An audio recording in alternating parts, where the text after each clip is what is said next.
This is Jonathan Agatha, Pro Boxing Fans, joined by Eddie Hearn and Dimitri Salita. You two getting on very well.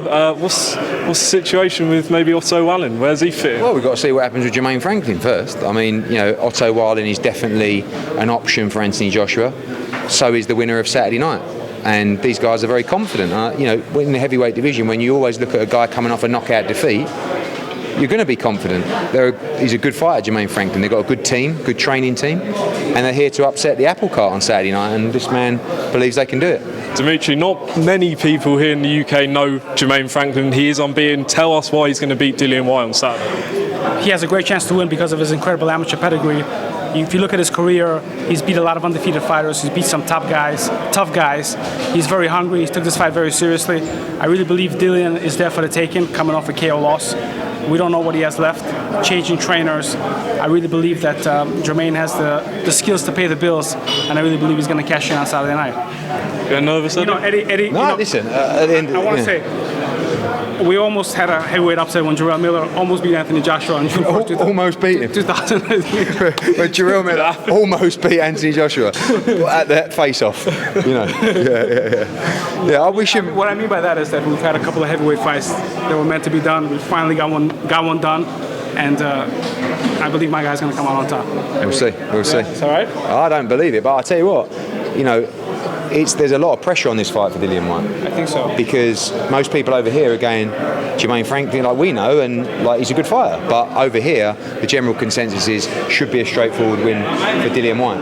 I think a lot is two things. Number one, how he can handle the occasion. I think so. And number two, how tough he is. Yes. Because if he can take the hammer, yes, if he can take the body work, take that catch and counter left hook, right, and the fight goes deep, then it's going to be a very interesting fight. But Dillian has also been caught early in fights, and he's got the new trainer. He's going to, right, how comfortable will be. It's fascinating. Well, I believe the first 3 rounds, after it goes into deeper waters, is Jermaine's fight to win. And Buddy is a great cornerman. I think that changing trainers at this stage of your career is not really a great thing. Harold Knight was a very good boxing teacher.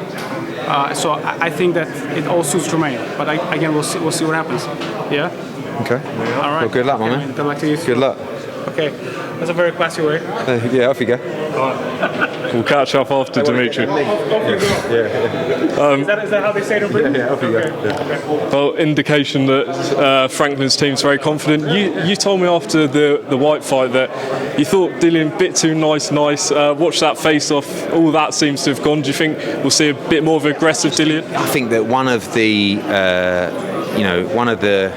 great attributes about Dillian Whyte is his tenacity, is his rawness, his toughness, and I just feel like in the Fury fight he got befriended a little bit in the build up to that fight, and you need to see that. The last thing you want to do is be in a ring with Dillian Whyte, so you need to make sure that he's got that edge about him, and I think he's got that edge. You saw it in the face-to-face, but it's a very dangerous fight, this fight. Everyone's expecting him to come through.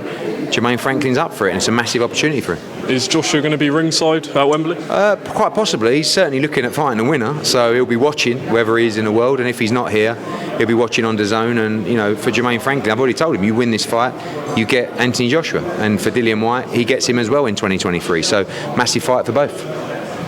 Just want to pick up on sort of some other topics. Also got you, obviously, Fury-Chisora pay-per-view price didn't go down well yesterday, $26.95. Would you have done the same, that kind of price?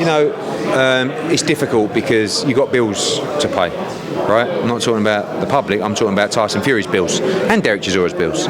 So you need to make the maths work, right? So you've got to decide, you're going to make it $24.95 or $26.95. In order for them to pay the bills of the show, $26.95 was their number. It hasn't gone down well at all, but it's very difficult at the moment.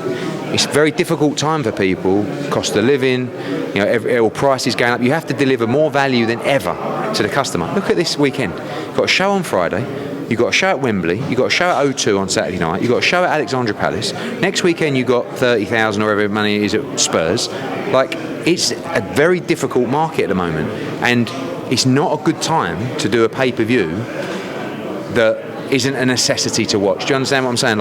If you do a show, if you do a good show, you're going to sell 5,000 or 6,000 tickets. If you do a big show, sell out like that. People will always want the biggest and the best immediately. If you've got an option at the moment, they might pass. So when you give them an option to pass, like make it £26.95, even £2, people might say, oh, it's only £2. Just might give you the option to go, I'll leave it, you know? And that pay-per-view is, you know, it's one of them that it's going to be a difficult sell, because it's a very difficult time to be asking a customer to pay additional money on top of their subscription for an event that might not be of that magnitude. If you had to guess, how many pay-per-view buys do you think it does? 200,000. I mean, somewhere between 200,000 and 300,000, something like that. Is that a failure? Will be for the numbers. I don't think it's a terrible failure in terms of the price point and the fight itself, but yeah, for expectations, I think it would be. But you know, I don't blame him. I'm not sitting here going, oh, £26.95. I understand it. I really do. And Tyson Fury, despite the fact that he's prepared to box for nothing apparently against Anthony Joshua, will want paying significant amounts of money to step in a ring. And as a promoter, you either pay it or you don't. And they've chose to pay it, and they have to try and find a way to make it work. Can we assume that if Dillian Whyte wins on Saturday and he fights Joshua next, that would be pay-per-view on design? 100%. You know, you can't. Same problem. I mean, look, Whyte against Joshua is 3 times the fight of Fury-Chisora, but at the same time, same problem. You know, same problem. And, you know, it's just going to become harder. You're not just going to hit the numbers every time. You're not going to hit the ticket sales. You're not going to hit the pay-per-view numbers when it's a difficult economy. And that's the reality of where we are right now. So you've got to provide more value than ever. I look at our show on Saturday night, not being biased, it's by far the best show of the weekend. You've still got 4 other shows. Like, I don't know how many tickets everybody else is doing, but if there was one show, you'd be selling a lot more tickets. If there wasn't Fury-Chisora next weekend, you'd be selling a lot more tickets. So everybody's scrapping right now. So you've got to make sure that your product is premium. And that's what we try and do. Given sort of the reaction to yesterday, last one on this, if you were making Joshua Whyte on DAZN pay-per-view, would you consider a different price point, given the fact Whyte's coming off, he's had 1 out of 3 wins, Joshua 2 losses, is there similarities at all? Well, I mean, if he wins on Saturday, he's won 2 of his last 3. It's a big fight. Like, the price point's the price point. I don't think you can start going backwards with the price point, because it's almost like an admission of quality. Do you know what I mean? I mean, basically, they had the decision, $24.95 or $26.95. Sky did the same for Joshua Usyk, but Joshua Usyk was a much bigger fight than Fury-Chisora. But I do feel that, and people say it's only £2. It's not just that it's only £2. It's just in there.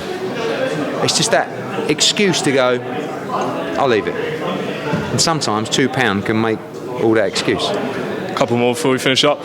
Tommy Fury, Jake Paul went out in Dubai. John Fury got involved as well. What did you make of it? Yeah, it was all quite wild. I mean, I'd like to see John Fury actually do something. I wanted him to see him. It's one thing taking your shirt off, but then at least jump down and land and do a WWE something. I don't know. I just feel like we've got to be a little bit careful.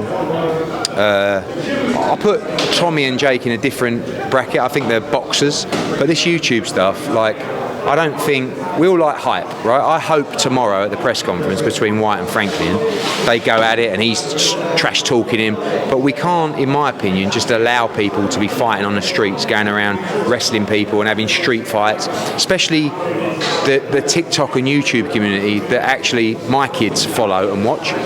Like, we're supposed to be promoting the fact that boxing has a positive influence on people to take violence off the streets. So I get it, I get hype and I get all this kind of stuff. I just feel like we've got to be a little bit careful, and people might watch us and go, oh, shut up, Hearn, you love the hype. And I do, I really do, but I don't want to see people scrapping on the streets, because we're trying to say to people, don't scrap on the streets, come and join an amateur boxing club and let it change your life. Problem is, that community have an experience. You don't see, very rarely do you see fighters scrapping on the streets, right? Last weekend, you saw about eight of them, different fights just happening everywhere.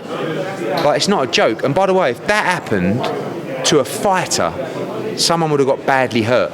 Because these guys who are scrapping, they can't fight, really. Like, they're not dangerous. Like, these are, like, someone will get badly hurt.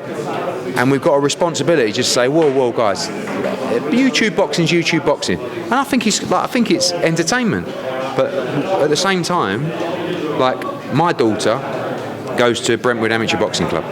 Boxing's had a really positive influence on her. She also follows all of those people that were scrapping on the street.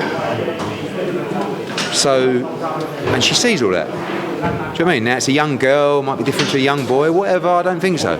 But at the same time, you understand? The messaging's just a little bit out. The coaches are saying to them in the gym, this is what we do, this is where you take your aggression out, it's a sport, respect, discipline, manners, and then you got loads of YouTubers like wrestling each other on the floor and punching each other by cars and stuff like that. Maybe I'm just getting a bit old, but it's just how I feel. Lastly, we've seen sort of the backlash in Qatar from the World Cup on certain issues, women's rights, etc. You did an all-female card in Saudi Arabia, similar sort of ethics, I guess. Do you think, you know, and didn't get the same sort of backlash? Do you think you had sort of a different approach to FIFA? I did do a female card in Saudi Arabia. A female fight, rather. Yeah, I did. Yeah, and I did 2 big fights in Saudi Arabia. I've been there, I've experienced it, I've seen the positive effect that major sporting events can have on a country. And also, if it allows a platform for messaging and for change, I think it can be a positive thing. I don't like the idea of you're covering the World Cup, but you don't want to show the opening ceremony. Why? You're showing every game. You either boycott the whole thing or cover it. But you've got the platform to put positive messages across. I just feel like sport can be used to have a positive influence for change. And there's nothing bigger than the World Cup. Last one, your prediction how England does in this World Cup? I think we're going to win it, of course. You know, I mean, I think we've got a really good team. I think for a long time, the problem with football is how proud are people to wear the shirt. Club level, I'm not so sure. Country level, I believe we've got a whole squad of players, and you said fighters then, players who desperately want to win for their country, and I think that's fantastic, and I hope they do the business. If you had to put your last quick... Great chance. I think we're going to go deep, but once you get deep, it's fine margins, isn't it? Anyway, Whyte Franklin this Saturday on DAZN, Eddie, appreciate it. Don't miss it. Cheers.